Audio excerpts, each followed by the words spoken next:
श्री कुलदेवताय नमः. श्री स्वामी समर्थ. कुलदेवतेची रोज सेवा केल्याने काय होतं? कुलदेवी ही आपल्या घराण्याची रक्षण करती असते. प्रत्येक घराण्याची एक कुलदेवी असते आणि ती आपल्या कुटुंबाच्या सुख समृद्धीसाठी, आरोग्यासाठी आणि संकटांपासून रक्षण करण्यासाठी पूजली जाते.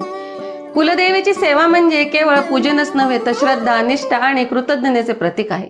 रोज कुलदेवतेची सेवा केल्याने मानसिक शांती मिळते. सकाळी उठून कुलदेवीला नमस्कार करून दिवा लावल्यास दिवसाची सुरुवात सकारात्मकतेने होते. कुलदेवी ही आपल्या कुटुंबावर कृपा करते, आपल्या जीवनातल्या अडचणी, दुःख दूर करून संकटांपासून वाचवते. रोज पूजा केल्याने आपल्या मनामध्ये भक्तिभाव दृढ होतो. आपल्या कुटुंबामध्ये एकत्रितपणा आणि धार्मिक वातावरण निर्माण होतं.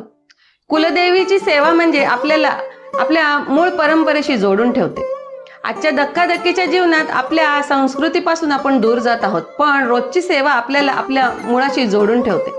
तसेच आपल्या पुढील पिढ्यांना ही परंपरा आणि श्रद्धा शिकवणे ही आपली जबाबदारी आहे. वेळेअभावी संपूर्ण पूजा करता येत नसेल तरी एक नमस्कार कुलदेवीला करावा, एकदा दिवा लावावा, दिवा ओवाळावा आणि मनातून प्रार्थना करावी आणि हीच कुलदेवीपर्यंत आपली पूजा पोचते. म्हणूनच कुलदेवीची सेवा आपल्या जीवनामध्ये एक अनमोल भाग आहे.